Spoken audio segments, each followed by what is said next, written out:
नमस्कार मंडळी. तर आज आपण आपल्या किचनमध्ये गवारीची रस्सा भाजी कशी करायची हे पाहणार आहोत. प्रत्येक वेळेला आपण आपल्या एकाच पद्धतीने ना गवारची भाजी बनवत असतो, पण तुम्ही ना ह्या पद्धतीनं गवारची रस्सा भाजी करून बघा. लहान मुलं सुद्धा अगदी आवडीने खातील याची मला खात्री आहे. खूप छान होते. अगदी घरच्या साहित्यामध्येच ही रस्सा भाजी बनून तयार होते. झटपट तयार होते, अजिबात वेळ लागत नाही. आणि बघा, केल्यानंतर अशी पाहता क्षणी खावीशी वाटणारी गवारीची रस्सा भाजी कशी करायची आपण पाहणार आहोत. पण त्यापूर्वी जर तुम्हाला व्हिडिओ आवडला तर व्हिडिओला लाईक करायला मात्र अजिबात विसरू नका. रेसिपीला सुरुवात करूया. नमस्कार, मी ज्योती. तुम्हा सगळ्यांचं आपल्या लाडक्या ज्योती स्वादिष्ट किचनमध्ये खूप खूप खूप मनापासून स्वागत करते. तर इथे मी अगदी ताज्या ताज्या आणि कोवळ्या अशा ना ह्या गवारी घेतलेल्या आहेत. अगदी लुसलुशीत कोवळ्या अशा ह्या गवारी आहेत.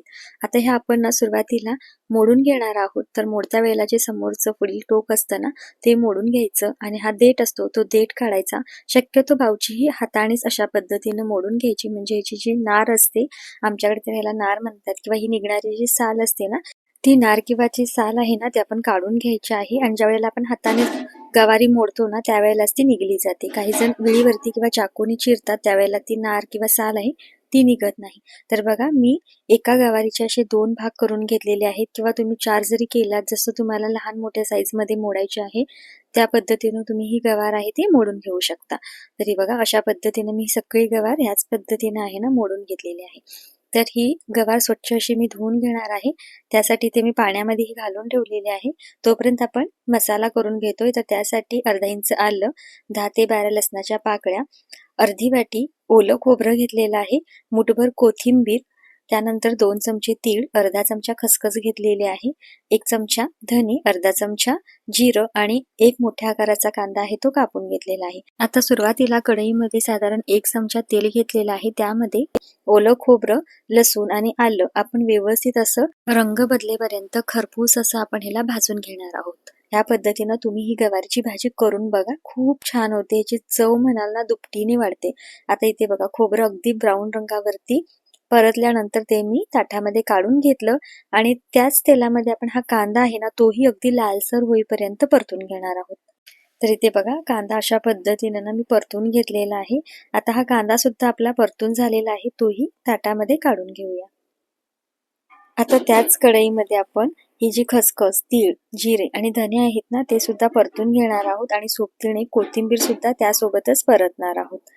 तर हे सगळं मी ह्या कढईमध्ये काढून घेते आणि ह्यातील तेल जे आहे ना ते अजिबात वाया जात नाही. जे उरलं सुरलं तेल असेल त्यासोबत ही सगळी जिन्नस आहेत ना ती व्यवस्थित अशी परतली जातात. तर अगदी खमंग सुहास सुटेपर्यंत आपण हे छान असं परतून घेणार आहोत. आता बघा, अगदी अर्धा 1 मिनिट हे व्यवस्थित असं मी परतून घेतलं, काढून घेतलं. आता त्याच कढईमध्ये अगदी साधारण अर्धा चमचा मी तेल घेतलं होतं आणि त्यामध्ये ही गवार सगळी घालून घेतली आणि अगदी गवार मऊ होईपर्यंत, छान एक 60 ते 70% ती मऊ होईपर्यंत आपण अशीच याला परतून घेणार आहोत. जशी आपण ही गवार भाजू तशी ती छान मऊसूत होते आणि मग नंतर भाजीमध्ये ती पटकन शिजते. त्यामुळे गवार ना सुरुवातीला अशी भाजून घ्यायची.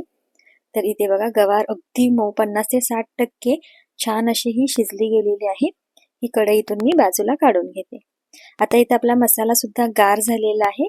आपण आता ह्याच्यामध्ये लागेल असं पाणी घालून ना हा अगदी बारीक असा वाटून घेणार आहोत. तर इथे आपला बघा मसाला सुद्धा अगदी छान बारीक असा वाटून झालेला आहे.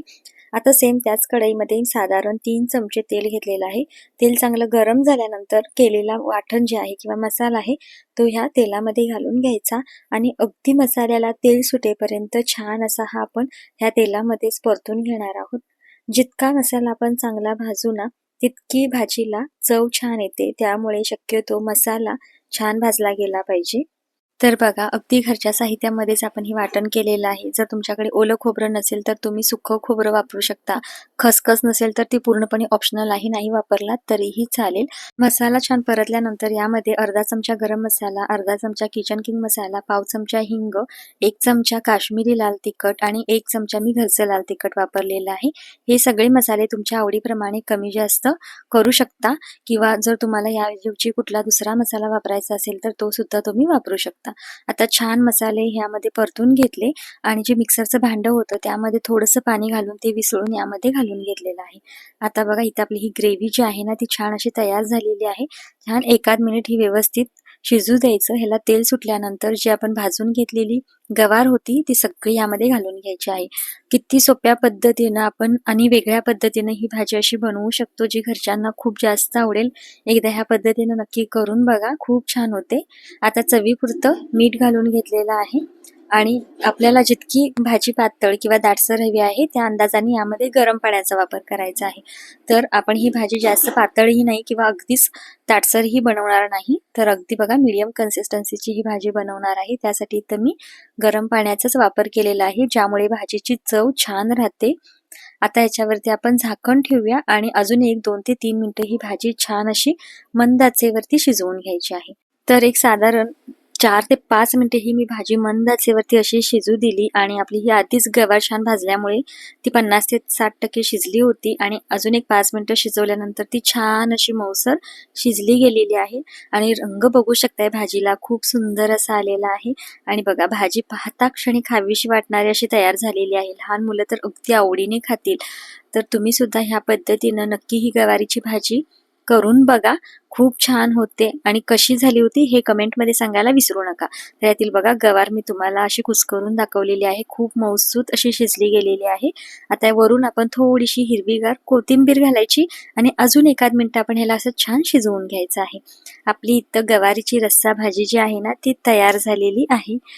तर ही गवारीची रस्सा भाजी तुम्ही चपातीसोबत, भाकरीसोबत किंवा भातासोबत खाऊ शकता. खूप छान लागते.